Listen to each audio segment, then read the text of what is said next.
We're going to pick up our study in the book of Luke, where we left off in the midst of chapter 20. And this part of Luke, which is taking place pretty much in the middle of the Passion Week, is also paralleled in Matthew and in Mark. These encounters that Jesus has with critics, which begin at the point we put in today at verse 20. A series of critics come to challenge Jesus on various points. The first critics are the Pharisees. The second group of critics are the Sadducees, who confront him on another point. And then he confronts them. In Matthew's gospel, there are more confrontations and more back and forth between Jesus and them, and he tells a few more parables in Matthew than in Luke. But the basic idea here is that as his life was drawing near an end, they still didn't have much on him. Here he's only days away from when they will condemn him wrongfully, because they won't really find anything legitimately on him, but they're trying desperately to find something they can accuse him with, something they can nail him with so that they can get rid of him. They don't realize that he's not going to resist arrest anyway, that he's come to Jerusalem in order to die, and they needn't worry about that. They're going to get him, but they still don't know how they're going to get him. And so they're trying to catch him in something that will either put him in trouble with the Roman authorities, or in trouble with the Jewish authorities, or in trouble with the public. Something that will somehow make him look foolish or wrong or illegal or something. And so that's what these challenges are for. Principally, that of the Pharisees, which is brought up here, is the one that really stood to be the most damaging to him, and the one that would make him most vulnerable to prosecution. Because it says in verse 20, "So they watched him and sent spies who pretended to be righteous, that they might seize on his words in order to deliver him to the power and the authority of the governor." So we're told specifically that this line of questioning that we're about to read was intended to try to get him to say something that they could turn him over to the Roman authorities, get him to say something the Romans would be upset about and arrest him. And it says, they asked him, saying, "Teacher, we know that you say and teach rightly, and you do not show personal favoritism, but teach the way of God truly. Is it lawful for us to pay taxes to Caesar or not?" But he perceived their craftiness, and he said to them, "Why do you test me? Show me a denarius. Whose image and inscription does it have?" They answered and said, "Caesar's." And he said to them, "Render therefore to Caesar the things that are Caesar's, and to God the things that are God's." But they could not catch him in his words in the presence of the people, and they marveled at his answer and kept silent. This answer is just perfect to get himself out of what was normally would have been perceived as the horns of a dilemma. When a person's on the horns of dilemma, it means they're damned if they do and damned if they don't. If they say one thing, they're in trouble. If they say the opposite thing, they're in trouble. The question was brought up to him. Of course, they were all hypocritical that, "Oh, Master, we know that you're righteous. We know you always tell the truth." In other words, they're trying to put him off his guard and not let them know that they are spies that are sent by his enemies to get him to say something to catch him. So hoping that he will be off his guard and say something unguarded that they can use against him to the Romans. Now, of course, the particular question they asked, is it lawful to pay tribute to Caesar? They apparently thought he would say no. That's the only way that his words could possibly have gotten him in trouble with the governor, and that's what they're hoping to do. They must have thought his answer would be, "No, we shouldn't pay tribute to the governor, to Caesar." Then they could go and accuse him.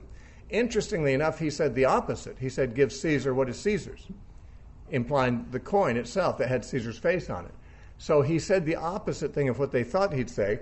Yet, when they went to Caesar, that is, not Caesar, when they went to Pilate, who was the Roman official there, they actually said that Jesus was teaching people not to pay tribute to Caesar. In other words, it didn't matter what he said. They were going to accuse him of the thing that would get him in trouble with Caesar anyway, even though he said the opposite.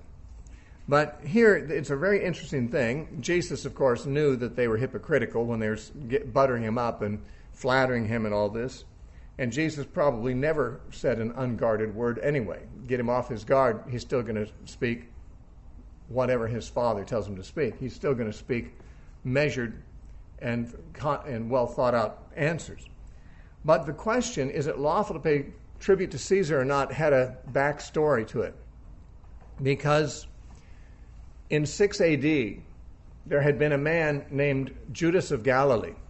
He's not one of the Judases in the Bible. He's a different Judas. He is mentioned in Acts because Gamaliel in Acts mentions there was this guy named Judas of Galilee. Well, he's known from history. He's known from Josephus. He was a rebel against Rome. And his position was, it's unlawful for Jews, that is unlawful in the sight of God, for Jews to pay tribute to any Roman authority. And his reasoning was that the Jews are God's people, God is their king. We don't acknowledge any king but God. When you pay tribute to a ruler, you're acknowledging that he's your king. And since we do not recognize any king except God, we will not pay tribute to Caesar. In fact, if we do so, we're insulting God, who is our true king. We're acting as if Caesar is our king.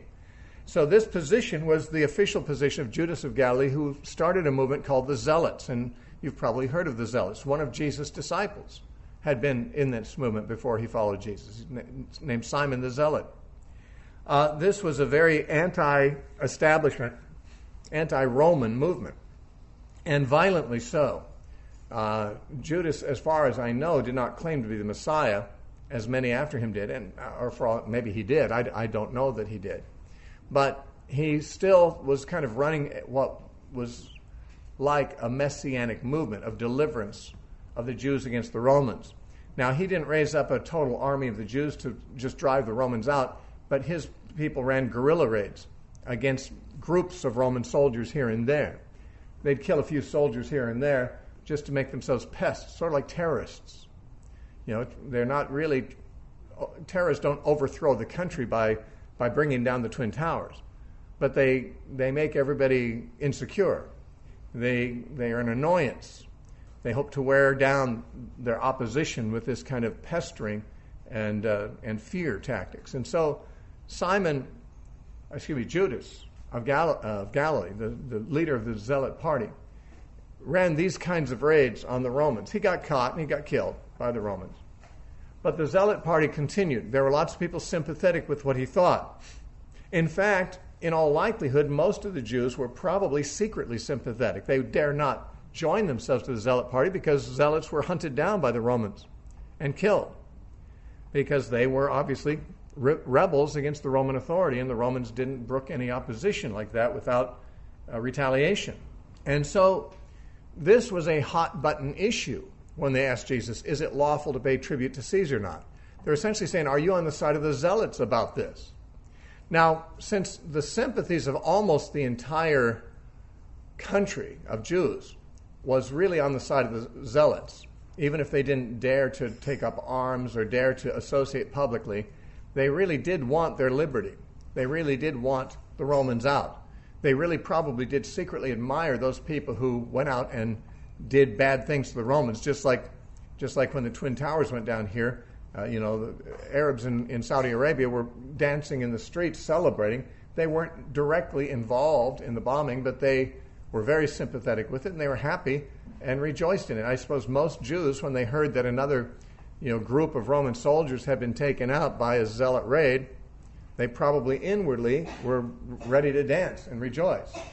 And so they would expect Jesus, if he's on the same page with the general Jewish public about this, to say, no, it is not lawful to pay tribute to Caesar. Now, the reason they had to pretend to be friendly in asking this is because he wouldn't say something so controversial in a crowd where somebody would report it. But if he thought these were sympathizers with him, he might, in a sense, almost privately, between you and me, I think we shouldn't pay tribute to Caesar. And so they were hoping to get him off his guard so he'd say what he really thought, and they thought that he'd say something like that, so that they could deliver him over to the power of the governor. And as I said, even though he didn't answer as they thought he would, they either didn't hear his answer, and heard what they wanted to hear, or just didn't care about his answer and just lied about him and said he told people they shouldn't pay tribute to Caesar. It's part of the accusation they brought against him. But clearly he said the opposite. He said, give Caesar what is his, and what is Caesar's is his face on the coin. Now, Jesus, instead of answering yes or no, because if he said yes, it's lawful to pay tribute to Caesar. If he just said it outright like that, then he would be, disliked by virtually everyone in the population of the Jews. What he's saying that we should accept this Roman dominion over us, which was something that was very unpopular to think. And if he said, no, don't, the other answer is he'd get in trouble with the Romans, the very thing they hoped. So he was on what we call the horns of a dilemma. You can't go either way without getting gored. Somehow he steered a course in this situation where he did not compromise at all, but he avoided the problem. He said, first of all, show me a coin. It says a denarius here. It's interesting he didn't have one. Some people have pointed out this shows that Jesus, was in poverty. He was a poor man. He wanted to use a coin for an object lesson, and he had to borrow a penny to do so. Now, Judas, however, who was with him, had a bag with some money in it, and there's a good chance that there were some denarii in that. But Jesus allowed his opponents to show that they carried one.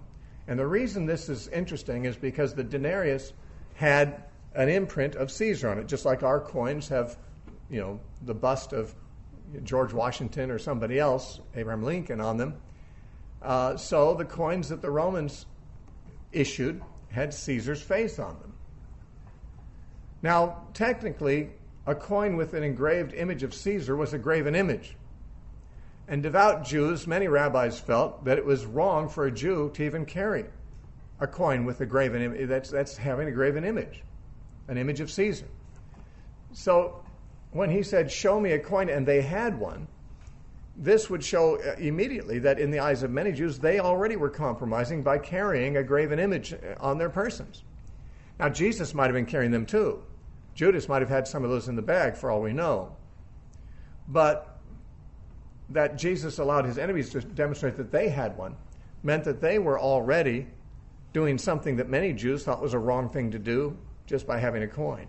He says, show me a denarius. They presented one. And he said, well, whose face is on there? Now, obviously, the answer was not hard to give. It's Caesar's face. Now, when Jesus said, render therefore to Caesar what is his, some people think it just means give him his face back. His face is on your coin, give it back to him. It must be his. Give it back to him. And by the way, the word render means to give back. It doesn't just, it's not the same word as just to give.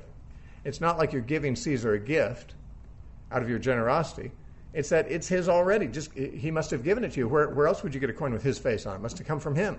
Give it back to him if he wants it back. If it's his, give it back to him. The idea is you couldn't possibly have a coin with Caesar's face on it unless Caesar had minted it. It must have come from him. If he wants it back, why would you hold it? Give it back to him. Now, in a sense, he is saying, yes, pay tribute to Caesar. But he's saying it in a way that isn't necessarily direct. He's saying that looks like it's Caesar's coin. He's got his own face on it. Why are you carrying something of his? It was even controversial for them to be carrying a coin like that. Why would you want to keep it? Why wouldn't you want to give it back to him? So he's essentially saying, yes, you should pay tribute, but he's saying it differently. He's basically saying, you shouldn't be holding something that isn't yours, that isn't appropriate for you to have, and if the owner wants it back, give it to him. But make sure you give God what is his. Now, this is important because Jesus made it very clear that while he was, in a sense, in a backhanded way, saying, yes, give Caesar the tribute money he wants, he is not in any way compromising himself in the eyes of the pious Jews who probably didn't want to pay tribute to Caesar, but you need to give God what is his. In other words, he puts the emphasis on being pious, on being obedient to God. The zealots thought you shouldn't pay tribute to Caesar because you have to be obedient to God. He's your king. Jesus was implying that both are possible. You can give back Caesar what he's given you in the first place, but make sure you don't withhold from God what he's given you. And there's even perhaps the implication underlying this that you can tell that's Caesar's coin because it has his image on it. Well, you have God's image on you. You're made in God's image. So if you should give Caesar what has his image on it, you should give God what has his image on it. You should be, in all respects, surrendered to God. Surrender to Caesar what he owns. You surrender to God what he owns. Therefore, he's making it clear that it is not somehow, there's no contradiction in acknowledging God's ownership of you on the one hand, and also that something is owed to Caesar. Now, if you look over at Romans 13, Paul, I believe, alludes to this very passage, or this very statement of Jesus. Because in Romans 13:7, Paul says, render, and he uses the same verb Jesus did, give back, therefore, to all their due. Taxes, to whom taxes are due, customs, to whom customs, fear, to whom fear, and honor, to whom honor. Now, when Jesus said, render to Caesar what is his, Paul says, render to everyone what is theirs. Taxes, customs, honor, tribute, whatever. When he says honor to whom honor, there may be a bit of a hint there that, of course, honor, God is worthy of honor. So like Jesus said, you give Caesar what is owed to him, you give God what's owed to him. You give Caesar the tax money, you give God the respect and the honor that he deserves. It's possible that Paul is even, in a sense, paraphrasing Jesus, but not very much of a paraphrase, because the word render here is used in both places, which doesn't just mean give. He could have said pay. He could say pay Caesar, pay taxes, but instead he said give back, using the word Jesus used and implying that what we have received from the government, they have the right to ask for it back, at least some of it. Now, when he says render to all their due, that's also what Jesus was saying. What is due to them? Give Caesar what is legitimately his, and give God what is legitimately his. Well, what is legitimately Caesar's? In the context of Jesus' statement, presumably his face.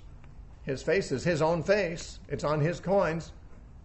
You Jews, of course, presumably could do your business with some other kind of currency. After all, for centuries, people had done business in the marketplace simply by weighing out quantities and weights of silver and so forth. They didn't have to have coined money. But the Jews had chosen to go ahead and use these coins that were provided by the Romans with Caesar's face. Well, you got them from him, give it back. It's apparently his due. And Paul says, give people what is their due. That is, don't withhold something that is owed.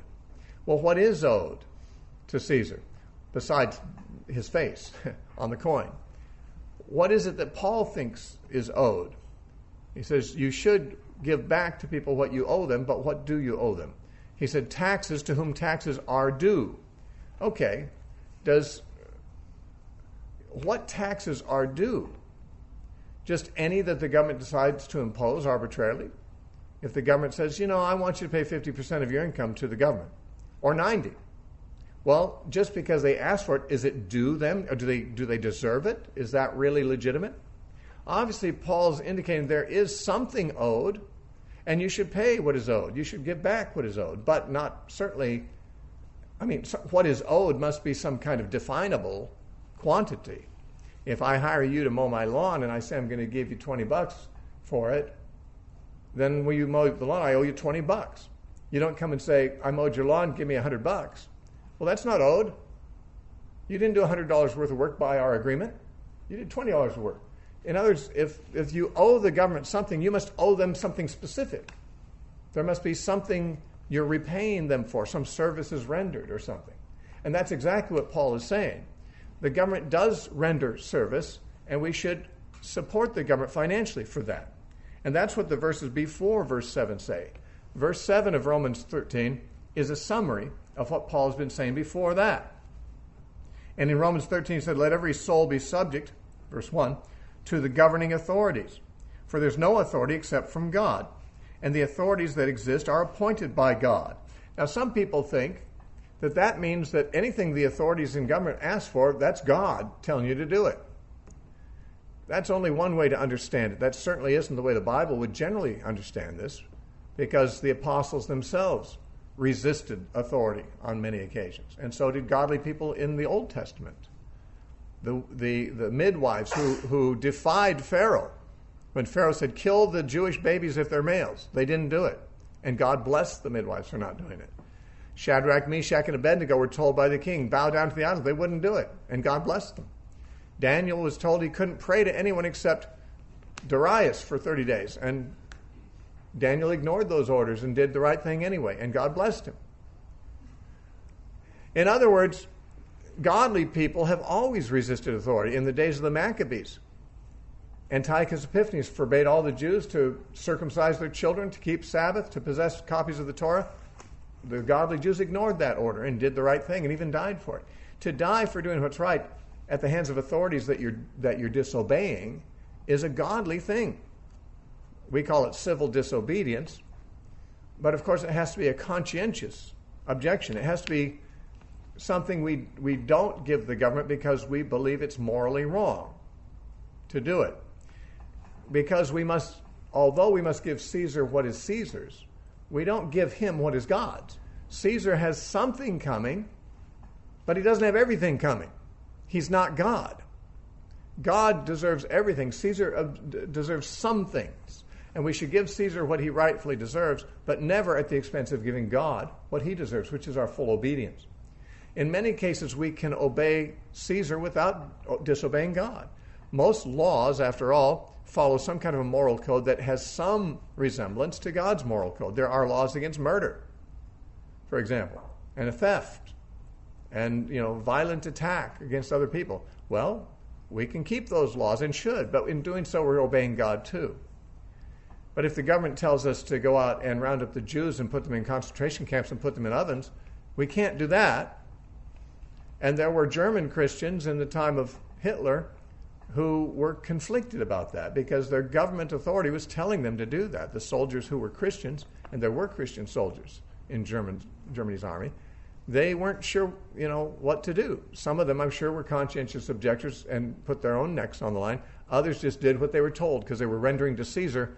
In this case, they were rendering to Caesar what was God's. They were obeying Caesar instead of God. And it's often necessary for the government to be defied in the name of God. It was the government authorities in Israel, the Sanhedrin, that told Peter and John, don't preach anymore in the name of Jesus. And Peter said, well, if it's better for us to obey you instead of God, you're going to have to judge that, but we're going to obey God. And when they got arrested the next day for doing the same thing, and we're told, we told you not to preach anymore in this name, and you keep doing it, they said, we have to obey God rather than man. Certainly, we don't give Caesar that which belongs to God. We don't obey Caesar at the expense of obeying God. We must obey God rather than men. But where we can obey Caesar without disobeying God, we're supposed to do that. And the government authorities are ordained by God or appointed by God. Now, in saying that, Paul doesn't mean that the government authorities have as much authority as God. In fact, the opposite is true. What he's saying is they are subject to God. The government authorities see themselves as self-appointed, self-validated. Just by being in office, they think that they deserve for everyone to obey them. Not so. They are appointees by a higher power, God. God appointed them for a particular task. Their task, legitimately, is only what he appointed them to do, nothing more. Since they are appointed by God, they stand to be judged by God if they aren't doing the right thing. In other words, it speaks here of the limitations of their power under God. The Roman authorities did not see themselves as limited in their authority by some dictates from God. They were gods themselves as far as they were concerned. They had unlimited authority. They could be tyrants if they wanted. Paul says, not so. They don't have some inherent, self-appointed authority that is as absolute. They stand as people who are subject to the one who appointed them, God. These people were appointed by God, and when God makes an appointment of some person to a task, he defines the task. And when they operate within the perimeters of the defined task, they are operating as servants of God. But when they're outside those perimeters, they're not serving God and they're not authoritative. They have no authority of their own that God hasn't given them. And he hasn't given them authority except within the sphere that he defines. Now, Paul says in verse 2, Therefore, whoever resists the authority resists the ordinance of God. That is, if they have genuine authority from God to do what they're doing, you can't resist them without resisting God at the same time, of course. And those who resist will bring judgment on themselves, for rulers are not a terror to good works, but to evil. Well, this is generally true. Paul knew very well there were exceptions to this. But in general, government officials were there to keep the peace, to punish criminals and so forth, and that's what they often, perhaps usually do, and the world is better off because they're there. Now, rulers can become beasts, like the beasts in Revelation, who actually are not God's servants, but Satan's servants. They can turn around and do the opposite of what God appointed them to do, in which case they have to be defied. Paul is speaking in general. Most governments, at least, do enforce some form of justice in society and punish criminals. And therefore, they are not, a terror to those who are behaving themselves. They're a terror to those who disobey. He said, do you want to be unafraid of the authority? Do what is good, and you will have praise from the same. Now, what Paul is saying is essentially you do what's right and you won't get in trouble with the law. That's usually true. Of course, Paul is very much aware of exceptions, and so is Peter, who actually gives the same instructions, but with a caveat. In 1 Peter 3:13, Peter says, "And who is he who will harm you if you become followers of what is good?" A rhetorical question. The impression is, no one will hurt you. Why would anyone want to hurt you if you're doing the right thing? But then he says, but even if you should suffer for righteousness' sake. In other words, in cases where there is an exception to this general rule, and you actually do the right thing and suffer for it, you're blessed. Okay? Jesus said, blessed are you when men persecute you for righteousness' sake. Peter said, yeah, you're blessed if you suffer for righteousness' sake. But he said, generally, that's not what happens. Generally, if you're a good citizen, you're not hurting anybody, you're not breaking, any laws, you're not being a criminal, you're kind of beyond the reach of the law because they don't find any fault with you. And who is he who would fault you if you do what's right?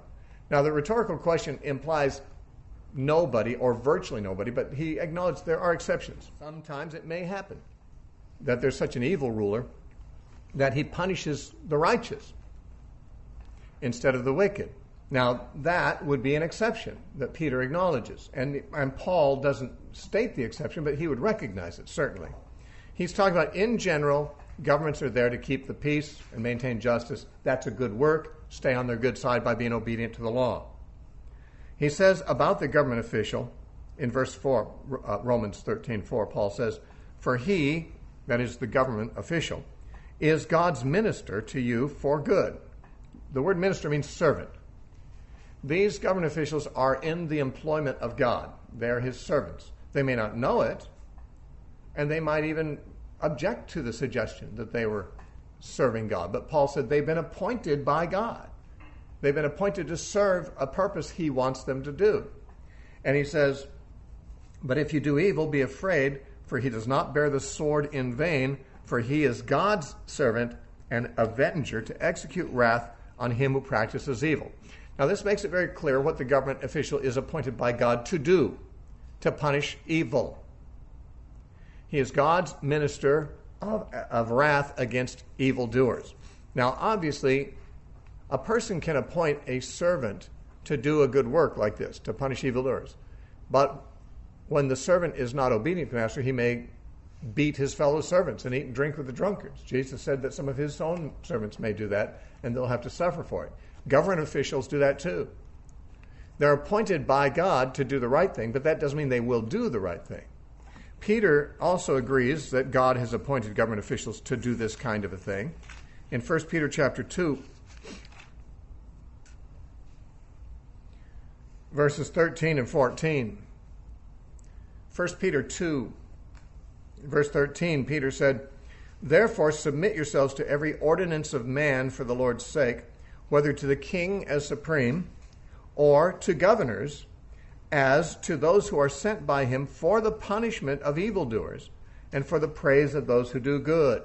So the government officials are sent, their job description is to punish criminals and encourage and praise good behavior.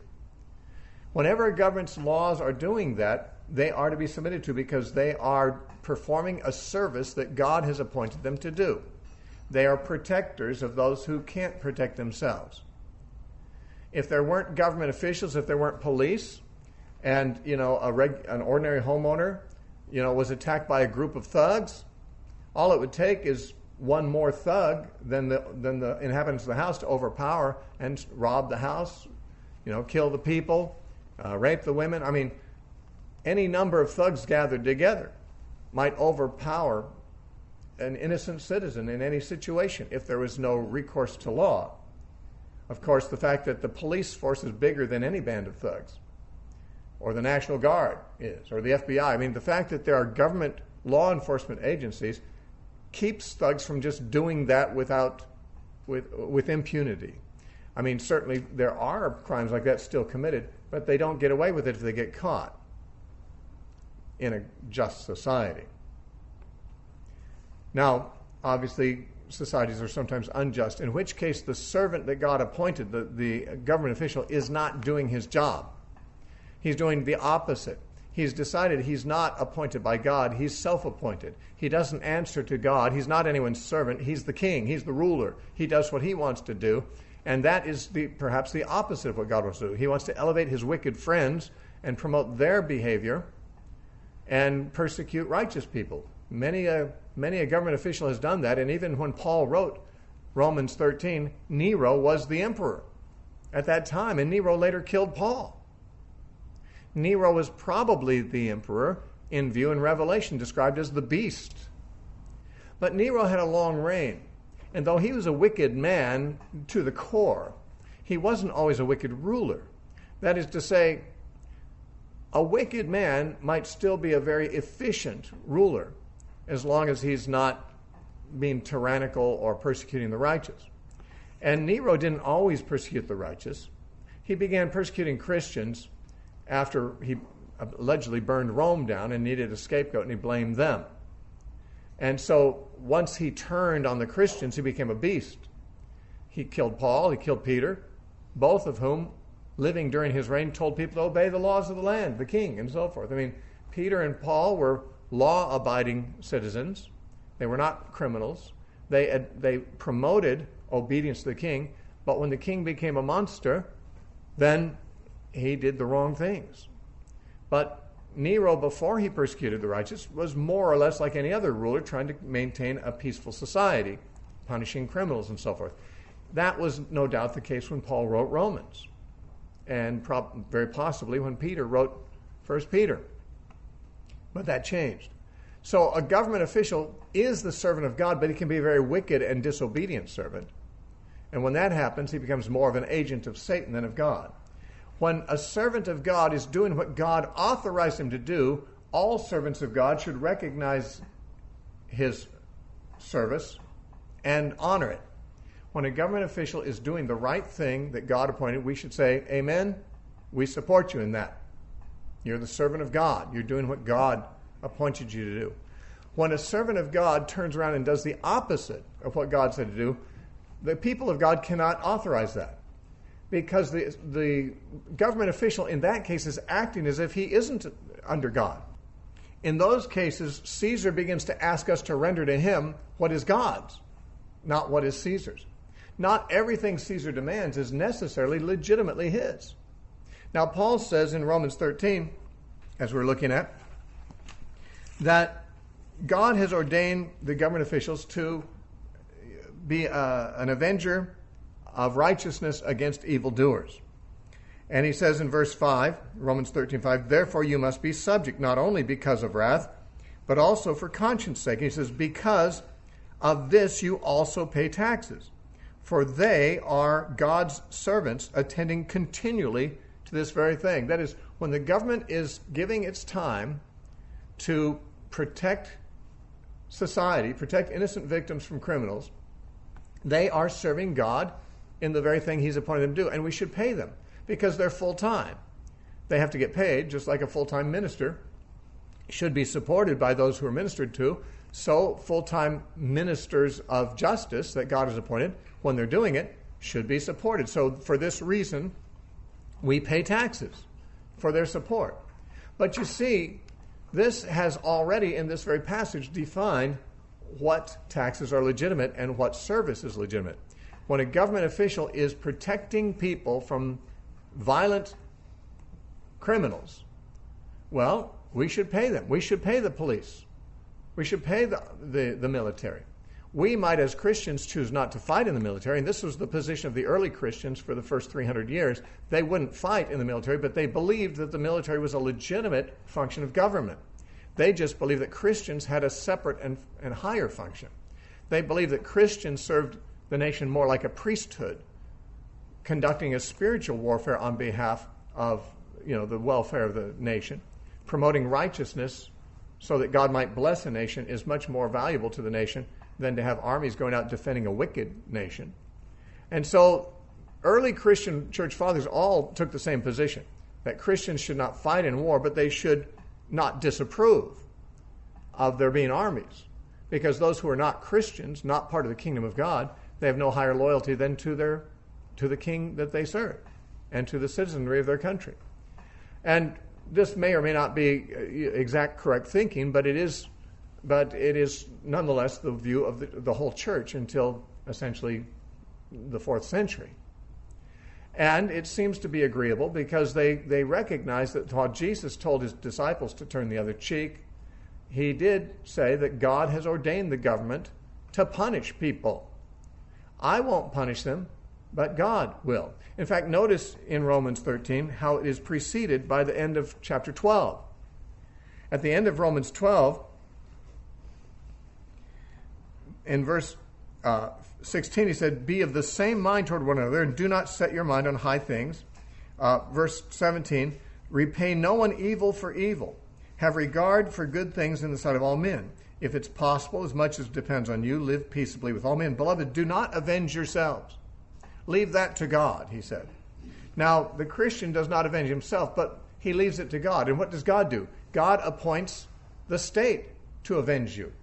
The state is God's minister of wrath to avenge. You don't avenge yourself. God has appointed a servant, the ruler of the land, to avenge wrongs done to you. Now, of course, sometimes the state doesn't do that, in which case still vengeance is mine, says the Lord. I will repay. He'll avenge in his own way, in his own time. But the normal way is through the government. God appointed the government to be the agent of vengeance. And this is why the early Christians thought, we don't go out and fight in wars, but we don't disapprove of the state justly defending its citizens from injustice and from criminal acts. That was the early church's view, and I think it's a pretty balanced position.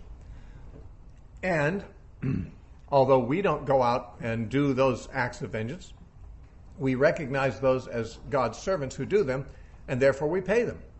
Just like we pay our ministers, that is, we support our ministers, we also support the ministers of God who are doing this work of criminal justice. So Paul says, for that reason we pay taxes, because they do this full time. They're doing this continually, and so they need the support. He says, therefore render to all their due. Well, what is due then? What is due is payment for this service that God has ordained them to do. But what if they decide to do some other services without God's permission? What if the government decides to get involved in health care and education and all kinds of things that have nothing to do with protecting citizens from criminals? Well, that might seem like a nice thing for the government to do. The problem is they're not authorized by God to do that specific thing. Therefore, they don't have the right just to say, I'm going to do this for you and jack up the taxes so you can support us in doing this. Well, what if I don't want those services? God insists that I support them to protect me from criminals. I'm commanded to do because God authorized them for that. But he didn't authorize them to be a nanny state that takes care of me from the cradle to the grave, and I have to just hand over all my money so that they'll take care of me. Christians have God to take care of them. They don't need the government for that. For some people, the government is God, as a God surrogate, a God substitute for them. They don't have God, so they want the government to do everything for them. Christians say, no, we have God. We'd rather have our liberty to follow our conscience, to use the money that God's given us to invest in the kingdom of God, helping poor people that we think are worthy poor, not people that the government decides should have money just because they don't want to work. In other words, when the government says we're going to add these additional programs that have nothing to do with criminal justice or national defense.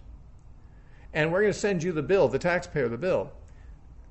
That's illegitimate. It's as if, like I said, I hired you to mow my lawn, and I said, I'll pay you $20. And when I came home, you'd painted my house also without my permission and said, now you owe me $2,000. Well, wait a minute, I didn't want that done, and you weren't authorized to do that. Well, I just needed the money, and I felt like doing this job. Well, you might feel like doing your job and charging me for it, but you can't charge me for something I didn't authorize you to do, and no one authorized you to do. The government, when it begins to add service upon service that are not part of what God ordained them to do, they're just writing their own job description and sending the tab to the taxpayer. That's not just. We do give the government their just due, but we are not necessarily required to give them their unjust due. Now, you might think I'm going to now start advocating tax revolt and saying, well, the government doesn't deserve all these taxes they charge of us. Well, they don't. They don't deserve it, but I don't recommend tax revolt. When there are people who do withhold such taxes, I don't necessarily say they're doing the wrong thing, but I say they're doing something that is not something I want to do, because I don't want to pick a fight with the IRS. Let's face it. Call me a coward. I'm not a coward. I just like to be at liberty to do the will of God. And if the government says, pay me money, well, Jesus said, give to everyone who asks you. So, I'll give it to them. Leave me alone. I'll give you the money. It's only money after all. I prefer my freedom. I don't want to go to jail for my money. And so, that's, to me, that's not cowardly. That is simply saying, I don't owe you this money, but I'm going to give it to you so I can continue to be at liberty and not go to jail, and I can still serve God here. It's like giving to the poor. You don't owe them that either.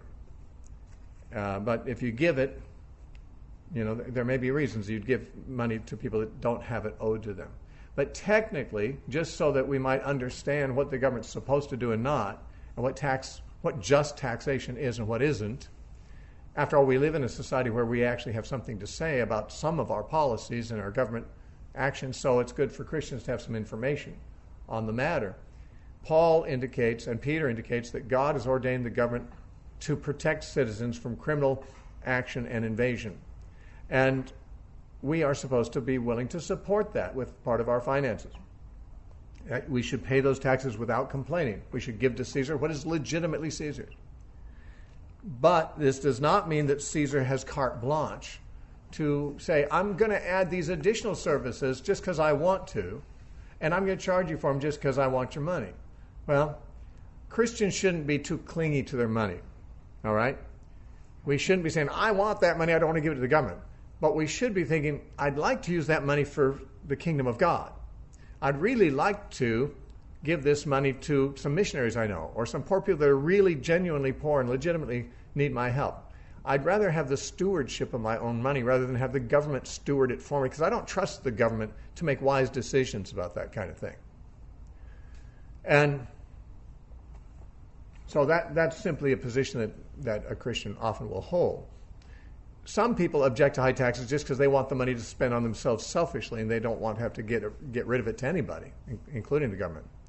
So they hide their money and so forth from the government. But a Christian should not be opposed to surrendering money, but we should prefer certainly any taxation policy that leaves more money in our hands to steward for the kingdom of God instead of for government programs that are not even necessarily moral in some cases. And I've known Christians who say, I don't take tax deductions. I give to the church, and I could deduct it, but I don't want the money back. This is a gift to God. I'm giving it to God. Why should I deduct that? Well, you deduct it because that means the government takes less of your money and you can give more of it to the church. It's not that the government doesn't give you back the money you gave to the church. It just doesn't take more money out of that. It doesn't tax you on that money as well as the rest. So it's not immoral for Christians to take a tax deduction. It's entirely moral to try to free up as much of God's resources as you can for God's work, and to give as little as you need to the government for the government's work, especially if the government has defined its work in ways that God doesn't define it. Okay, so much for my little political rant. Jesus made a political statement. We need to understand what he meant. He did say that the government has a legitimate function and has a legitimate claim on some of our money in the form of taxation. Paul agreed with that. However, the government often doesn't know the boundaries, and it doesn't have a legitimate claim on everything it may choose to claim. After all, in a communist state, they choose to claim all the wages of everybody. They own all the property. No one has anything. Well, I mean, if you lived under such a state, I wouldn't recommend revolt. I'd recommend suffering under that kind of oppressive system. But we would have to say it is an unjust system. It's not what Jesus authorized necessarily. And a state that does that will have to answer to God for its seizure of other people's money. After all, there is still a commandment that should go to governments as well: thou shalt not steal. Stealing is wrong even if you're a government official. Now, if you're providing a legitimate service and you ask for your paycheck from the taxpayer, that's legitimate. That's not stealing.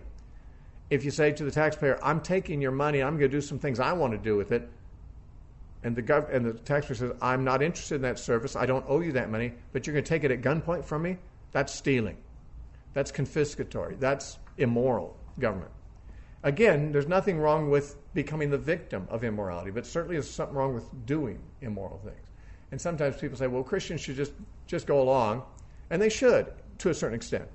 We should accept oppression if that's what we have to have. But we happen to have a different kind of society than they had then, where we actually can voice an opinion without getting fed to the lions at this point. We actually can vote. We actually can have some say in whether our government is going to do just things or unjust things.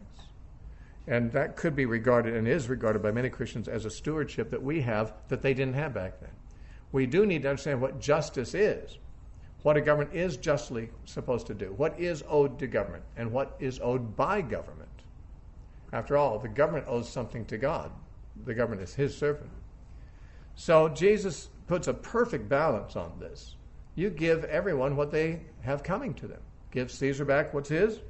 Give God back what's his. And in saying this, Jesus said nothing that could reasonably be offensive to the Romans, and shouldn't be offensive to the pious Jews either. He's put God's interest, higher, I believe. In other words, he's making a concession. Sure, give Caesar what it is, but, and I think by placing this secondary, it's more by emphasis, but more importantly, make sure you don't neglect to give God what is God's. That's the teaching of Jesus, I believe, as I understand it in this passage. Okay, next pericope. Verse 27, then some of the Sadducees who denied that there's a resurrection came to him and asked him, saying, Teacher, Moses wrote to us that if a man's brother dies having a wife, and he dies without children, his brother should take his wife and raise up offspring for his brother. This is the law of Levirate marriage. The word Levirate is actually Latin for brother-in-law. And the law of Moses said that if a man dies without any male offspring, or I should say just without offspring because a daughter could be an heir also. If a man leaves no heir when he dies prematurely or even as an older man, he's never had children, it's a tragedy in Israel for a man to have no family to leave his estate to. So, although the dead man doesn't know it, it still is regarded as a tragedy. And so the next of kin to the dead brother, in that case, if he has a brother, ideally, if he doesn't have a brother, then someone else who's close kin, supposed to take his wife, the widow, and have at least one child with her, if possible. Now, if the widow happens to be barren, and that's why the guy died without children, then she's not going to have any kids even by the brother or anyone else. But the idea is the brother at least gives an additional chance for someone who's not literally the offspring of the man, but comes from his wife and from a close relative. It's as close as possible to an offspring of that man, sort of half a child and half a nephew. But the point is, this was how a child could be raised up to the dead man's estate. A strange custom to our mind. It means, of course, that in some cases a man would have to have two wives because the brother might already be married, but he has to take his brother's wife and have a child by her too. It's just a very strange custom we would not do, but it comes from a set of presuppositions that we don't share. And that is that it's a great, great tragedy for an estate to pass from the family that it was originally in. And the idea is that an estate should stay in the same family. And there are reasons for that we don't have time to explore right now, but that is what lies behind it. Now, they're reminding Jesus of this law, which he was well aware of, but then they pose this story, which is almost certainly a fiction. But it's a fiction to show a dilemma again. Once more, a dilemma of sorts. It says, "Now there were 7 brothers," they say to Jesus, "and the first took a wife and died without children. So, of course, the second brother had to take her as his wife, but he also died childless. Then the third took her, and in like manner all 7, they all had no children and died." Now, this is a realistic scenario. It could happen. Not very likely, but it could. Well, especially if the woman was barren, then none of the brothers would be able to father a child with her, and so she'd go through the whole family. All 7 brothers, in turn, would have had her as a wife, a legitimate wife under the law, required by law, in fact, and yet no children were born. Eventually, of course, last of all, the woman died also. Therefore, in the resurrection, whose wife does she become? For all 7 had her as a wife. Now, the Sadducees didn't believe in the resurrection, so this was a story intended to show that the resurrection is not true. How so? Well, the Sadducees, we're told, Josephus tells us, the Sadducees didn't accept all of what we call the Old Testament. They accepted the Torah, the first 5 books only.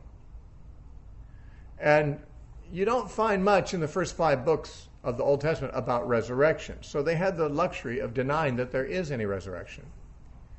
But the law, which is in the first 5 books, sets up a scenario which would make resurrection crazy. Like, here's a situation that could not be avoided under the law. There would be situations for more than one man in a lifetime had the same woman. Now, the same thing could be true in a case of divorce and remarriage or any case of widowhood and remarriage. But the thing is, the law didn't require a divorced or widowed woman to be remarried, unless there was this particular situation where she had no child and the brother had to marry her. In this case, the woman having 2 husbands or more in her lifetime was something she couldn't avoid. The law required it. A woman who's simply widowed might remarry or might not if she had children.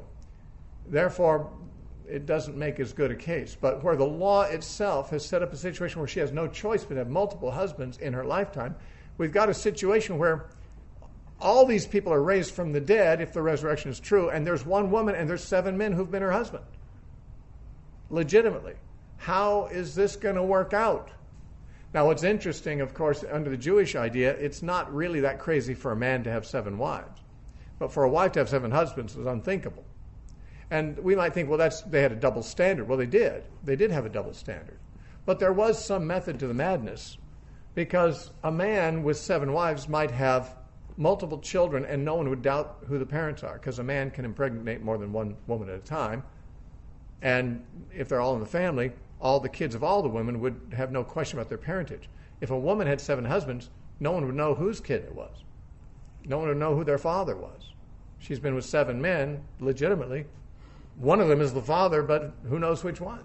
You see, there are reasons to have that double standard in Israel, but nonetheless, they see it as an absurdity that a woman would have 7 living husbands at the same time, and therefore the resurrection, since it would put some women in that position, must be a false doctrine. That's what they're saying.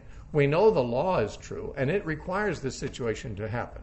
Therefore, the resurrection must not be true, because it would set up such a bizarre and unthinkable circumstance. In the resurrection, this woman would have 7 husbands. So the Pharisees, by the way, believed in the resurrection. The Sadducees didn't, and it was a real big bone of contention between them. In fact, in Acts, Paul was able to bring the house down once when he was on trial, because he saw that the court that was trying him were part Sadducee and part Pharisee. And he publicly said, "I'm a Pharisee. I believe in the resurrection of the dead."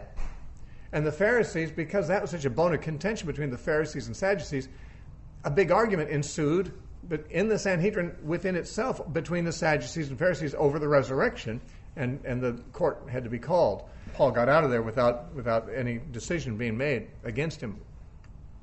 This was a big thing, and I dare say that this particular scenario, which is a very excellent one to make their point, seemingly, must have been used by the Sadducees in their debates with Pharisees on the matter.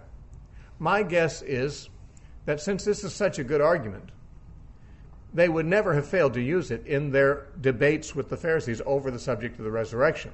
And it must necessarily be the Pharisees had never been able to give a good answer. If they had, there'd be no reason to keep giving the argument. If a good answer had been given previously, the argument would be of no value. I'm guessing that this argument had been presented to the Pharisees many times to great effect by the Sadducees. I think they probably had the Pharisees stumped with this. And they brought out their best argument to try to stump this rabbi too, Jesus. They knew he believed in the resurrection, so they were going to stump him with this same question that I'm sure they had stumped the Pharisees on many times. Now what's interesting is Jesus answered it adequately, which means they couldn't use this argument ever again, even with the Pharisees. Oops, we brought out our big guns, we risked everything, and we lost all, is what happened. Because Jesus answered them and said, the sons of this age marry and are given in marriage. That's in this age. That's before the resurrection. But those who are counted worthy to attain that age and the resurrection from the dead, they neither marry nor are given in marriage. That is, after the resurrection, they don't. Certainly there are married people who attain to the resurrection, but after the resurrection, they don't marry and are not given in marriage, which means she won't be the wife of any of those 7 men. If such a situation were to arise, it's not a problem. They're all single. No one's married in the resurrection. Now, of course, no one could have known that except Jesus, because there's no biblical information about whether people marry in the resurrection. This is a revelation that Jesus has given that only he would really know. But once he gave it, it answers the dilemma. He said, nor can they die anymore, for they are equal to the angels and are sons of God, being sons of the resurrection. There are some who are called full preterists, who believe that all the references to the resurrection are figurative. That it's talking about something spiritual, that there is no physical resurrection in the future. And not only that, the resurrection of which the Bible speaks already occurred in the past, as far as they're concerned. They believe it occurred in 70 AD, and that some spiritual transaction took place, which is what was referred to in the earlier scriptures as the coming resurrection. They point out that Ezekiel described dry bones coming back to life, and it was symbolic. It wasn't really talking about the resurrection, though the imagery of resurrection was used. Many times the imagery of resurrection is used of something spiritual. Paul said we were dead in trespasses and sins, but God made us alive. So they say whenever you read in the Bible of the resurrection, of the future resurrection that Paul and Peter and those guys anticipated, it's really talking about not a physical resurrection at the end of the world, but something spiritual. And it so happens that that spiritual thing happened in 70 AD. Of course, no one could verify it because it was invisible and spiritual, but they can make the claim if they want to. And frankly, it is very hard in many cases to disprove that claim about most of the references to the resurrection. I debated a full preterist on this very point last year, I guess it was, maybe longer ago than that. And he made a lot of good points, hard to refute. But he didn't answer this one very well, in my opinion. I felt like he was ready for it. He had an answer, but it didn't make any sense to me. This passage makes it very clear that if the resurrection occurs, people won't be getting married anymore. And they won't die anymore either. Now that hasn't happened because people still do get married. Even the man I was debating was married. And Jesus said in the resurrection, they don't marry. Now if the resurrection happened in 70 AD, then no one would be marrying after that. Furthermore, no one would die after that because Jesus said, neither will they die anymore because they're equal to the angels. They're like angels in that respect. They don't die. So this statement about the resurrection, more than any other in the whole Bible, I think, proves that the resurrection is something that has not yet happened and that is going to make a total change in the order of life. Marriage will no longer be relevant in the resurrection. What will be? I'm not sure. We're not told very much, but we know that it'll be that different than this life. and there won't be dying anymore. We'll be raised in immortal bodies. Paul confirmed that in 1 Corinthians 15. Now, real quickly, verse 37, even Moses showed in the burning bush passage that the dead are raised when he called the Lord the God of Abraham, the God of Isaac, and the God of Jacob. For he is not the God of the dead, but of the living. For all live to him. Then some of the scribes answered and said, Teacher, you have spoken well. These were Pharisees. They liked what he said. But after that, no one dared ask him any more questions. He was too good at answering them. No more challenges were presented to him. But he presented one to them after this. Now, I just want to say this, that he says in the law, since the Sadducees recognized the law, the Torah, let's use a passage from that. When God met Moses at the burning bush, he said to Moses, I'm the God of Abraham, Isaac, and Jacob. Well, wait a minute. God's not the God of dead people. He's not worshipped by dead people. He's only worshipped by living people. Doesn't that mean that Abraham, Isaac, and Jacob were living when God said that? That's what Jesus argues. If God was at that moment, which was long after the death of Abraham, Isaac, and Jacob when he met Moses at the burning bush, if God was at that point still the God of Abraham, Isaac, and Jacob, they must still have an existence somewhere. They must have there must be an afterlife. The Sadducees denied that too. The point is there must be a future for these people because he can't be the God of dead people. How can anyone worship if they're dead? They must not be dead. He said all people live to him. This seems to speak of a continuing existence after death, post-mortem consciousness, because he said all live to God, even those who have died. But more than that, the Jews didn't believe in a Greek idea of just being disembodied for all eternity. If there's an ongoing life afterwards, there must be some point at which God puts them back together in a material universe, in a body. Jesus is assuming certain things about the Jewish prejudice against disembodied states and saying, well, if these people are still alive, there must be a future for them physically.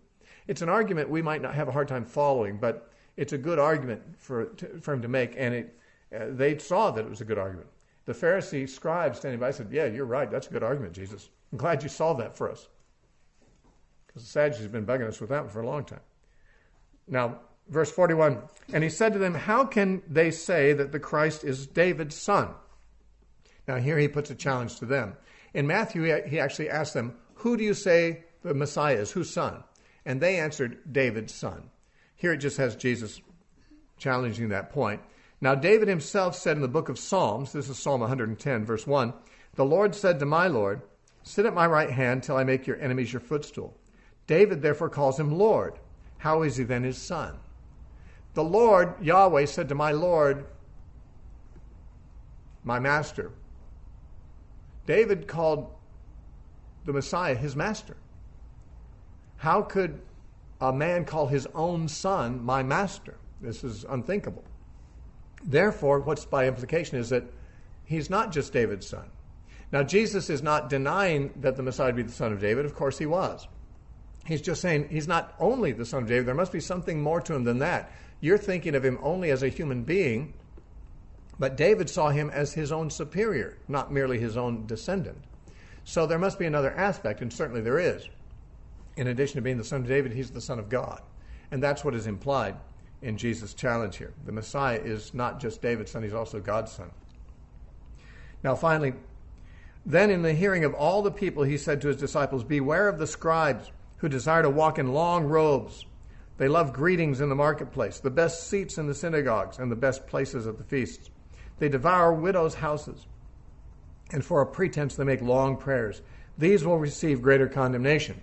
Because they pretend to be righteous when they're doing unjust things, their condemnation is greater than if they weren't faking it, if they weren't pretending to be righteous. They fool more people and lure more people into their trap by acting like they're righteous, and therefore they're more guilty. Teachers, after all, do receive a greater condemnation if they are compromised than the average person. Now, these lines are found in Matthew 23, and Matthew adds more. Matthew 23 has almost a whole chapter of him saying, woe to the scribes and Pharisees, where he makes criticisms like these, including these ones. And that is followed by Jesus walking out of the temple. And then the Olivet Discourse is given in Matthew 24. Luke also has the Olivet Discourse next. That comes up in chapter 21, which of course we will take in our next session. But everything that we've seen in chapter 20 really has its parallels in Matthew and in Mark. So we need to say nothing more about them at this time.